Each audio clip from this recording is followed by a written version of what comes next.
जय श्री कृष्णा। आइए सुनते हैं बरूथनी एकादशी व्रत कथा। बरूथनी एकादशी व्रत भगवान विष्णु को अति प्रिय है। जो लोग नियम पूर्वक बरूथनी एकादशी व्रत करते हैं उनके समस्त पापों का नाश हो जाता है। भगवान विष्णु की कृपा से सभी मनोकामनाएं पूर्ण हो जाती हैं। मृत्यु के पश्चात उस व्यक्ति को भगवान श्री हरि के चरणों में स्थान प्राप्त होता है। एक बार धर्मराज युधिष्ठिर ने भगवान कृष्ण से वैशाख मास के कृष्ण पक्ष की बरूथनी एकादशी के व्रत के बारे में आग्रह किया। धर्मराज की आग्रह करने पर भगवान कृष्ण ने एकादशी व्रत कथा को बताया। उनके अनुसार प्राचीन काल में नर्मदा नदी के तट पर मानधाता नामक एक राजा राज्य करता था। वह बहुत दानी और तपस्वी था। एक बार राजा जंगल में तपस्या करने चले गए। राजा तपस्या में लीन थे।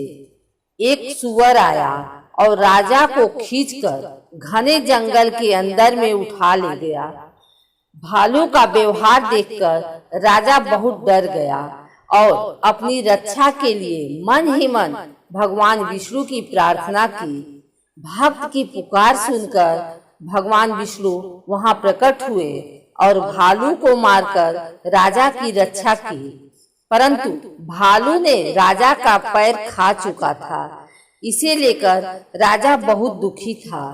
तब भगवान विष्णु ने राजा से कहा कि तुम दुखी मत हो। मथुरा जाकर बरूथनी एकादशी का व्रत रखकर मेरी वराह अवतार मूर्ति की आराधना करो।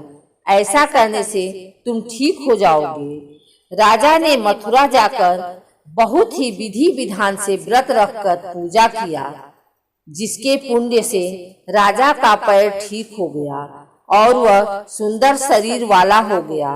मृत्यु के बाद राजा को मोक्ष की भी प्राप्ति हुई। इस प्रकार से जो भी बरूथनी एकादशी व्रत रखता है उसके पाप नष्ट हो जाते हैं और उसे मोक्ष मिलता है। पद्म पुराण के अनुसार धर्मराज और ब्राह्मण के वार्तालाप के दौरान स्वयं धर्मराज ने बताया वैशाख की एकादशी का महत्व। विप्र जो शुक्ल और कृष्ण पक्ष में भी एकादशी को विधि पूर्वक उपवास करते हैं वे मनुष्य स्वर्ग में जाते हैं। समस्त बालकों का पालन करने के लिए जैसे माता बनाई गई हैं तथा रोगियों की रक्षा के लिए जैसे औषधि की रचना हुई है, उसी प्रकार संपूर्ण लोकों की रक्षा के निमित्त एकादशी तिथि का निर्माण हुआ है। एकादशी के व्रत के समान पाप से रक्षा करने वाला दूसरा कोई साधन नहीं है। अतः एकादशी को विधि पूर्वक उपवास करने से मनुष्य स्वर्ग लोक में जाते हैं।